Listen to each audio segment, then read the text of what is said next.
o terceiro ponto: aquele que professa a Cristo como Senhor não deve tomar emprestado. Vocês lembram lá Eliseu, quando ele estava construindo lá na escola de profetas, e eles estavam fazendo uma construção lá, e o machado de um dos profetas lá afundou? Vocês lembram disso lá no Velho Testamento? Velho Testamento. Aí ele fala assim, lembra a frase que ele falou assim: e era emprestado.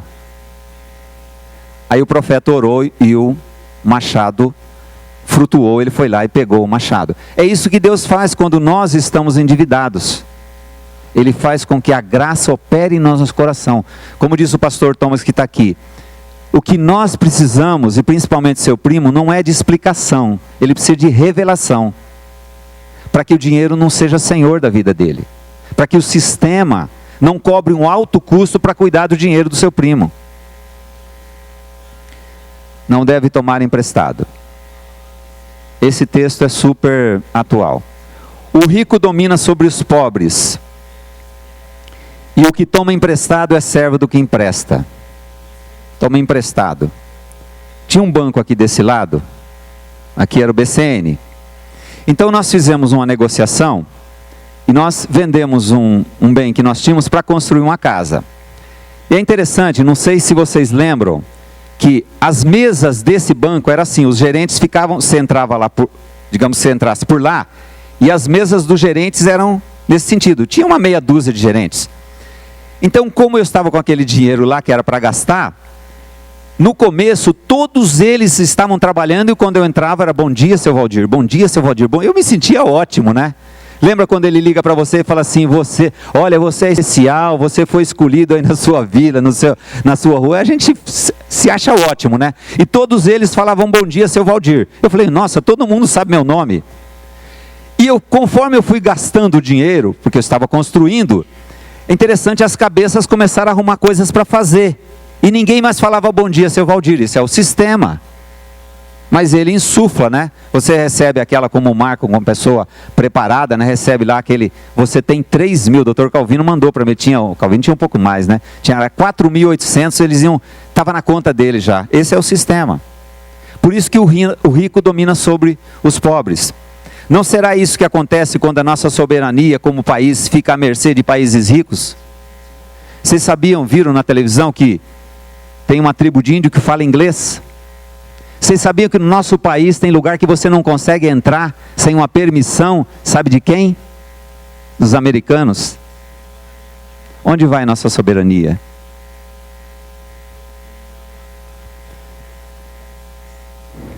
E a subserviência. O texto fala: para abençoar toda a obra das suas mãos, emprestarás a muita gente, porém tu não tomarás emprestado. Esse texto aqui, depois do versículo 15, começa a falar algumas coisas que acontecerão de não observar a palavra. Uma delas, eu acho muito interessante, úlceras, oh aleluia, úlceras e hemorroidas. Pode ver o texto que fala isso. Úlceras e hemorroidas, de não atentar para a palavra. Aí ele vai falando de algumas coisas que vão acontecer por não atentar para a Bíblia, e depois lá no 44 fala aquele texto: sereis cauda e não cabeça.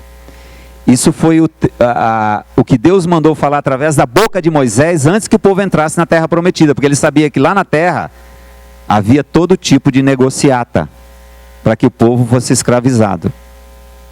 Irmãos, a nova ordem mundial, que foi que tem os protocolos dos sábios de Sião, muito a ver com tudo isso que está acontecendo. Um dos itens dos protocolos é o endividamento das nações e o aumento do salário sem ganho nenhum. Ou seja, aumenta o salário e aumenta a necessidade e encarece todas as coisas. Então, uma das coisas da implementação da nova ordem mundial é isso: o endividamento. Você ser como cauda e não como cabeça. A próxima situação: o cristão prudente poupa. Uma coisa antes disso.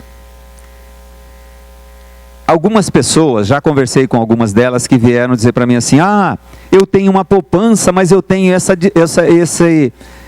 dívida aqui com cartão de crédito. Você imagina o que a pessoa está fazendo? Ela está ganhando aquele menos de 1% na poupança e está pagando quanto no cartão de crédito? Viu que subiu, né? Essa semana subiu. Quanto que ela paga no cartão de crédito? Falem aí, irmãos. Quanto que a pessoa paga no cartão de crédito mensalmente? 10%. E Einstein disse o seguinte, que a maior invenção que o homem teve foi juros compostos. Você viu quando o seu primo fica devendo em juros compostos, o que acontece? Então a pessoa está ganhando menos de 1 e está pagando 10, 12%, quer dizer, uma loucura. Então para você começar a poupar, você tem que pagar as dívidas primeiro. Você fala para o seu primo, ó, você tem que pagar a sua dívida primeiro, depois você começa a poupar. O que adianta você estar se segurando numa coisa que não é nada? Mas se a gente não poupar, mas eu fui lá na igreja e disse que tem que poupar, mas precisa pagar a conta primeiro. Senão, é um furo na água, né? Aí vem um texto que diz: vai ter com a formiga o preguiçoso, olha para os seus caminhos e ser sábio, a qual não tendo superior, nem oficial, nem dominador, prepara no verão o seu pão e na cega ajunta o seu mantimento. Saiu outro dia na televisão uma estatística dizendo que nosso povo, é um dos povos que menos poupa. Perto do povo dos chineses, a nossa poupança é ínfima, é muito pequena. Aquela porcentagem de 0,7 ali, você vai falar assim: ah, isso não é nada.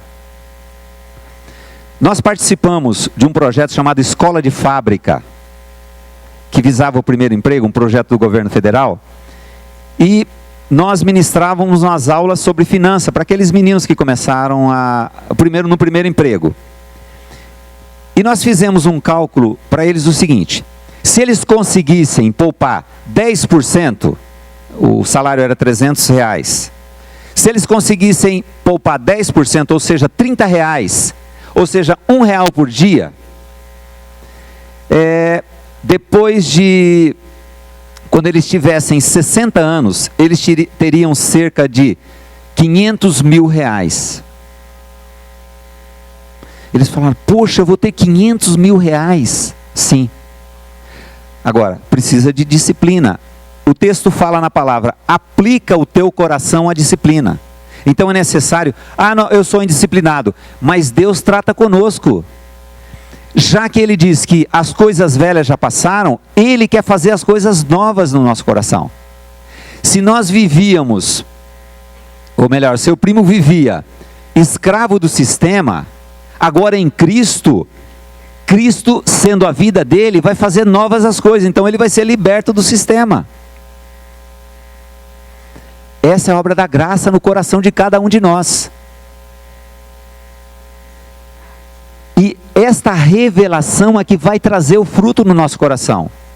O texto fala assim: aprendem sempre e nunca chegam ao conhecimento da verdade. Possivelmente aqui, se eu pedir para levantar, eu fiz isso no acampamento. Quantos aqui ouviram há 2 anos? Levantaram a mão. Quantos ouviram aqui há 5 anos? Alguns levantaram a mão. Quantos ouviram há 10 anos? Poucos levantaram a mão. Aí eu perguntei assim: você que ouviu há 5 anos, o que você está esperando para que isso seja uma realidade na sua vida? Vai aprender sempre e nunca vai chegar ao conhecimento da verdade? Ou na verdade ouve, mas não põe por prática, como diz o texto? Não sede ouvintes, mas praticantes da palavra. É isso que Deus quer tratar conosco, que nós sejamos, através da vida de Cristo, praticantes da palavra, que nós sejamos abençoados e abençoadores.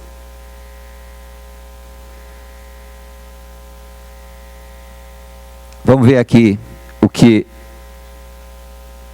a Miriam Leitão fala sobre esse assunto aqui.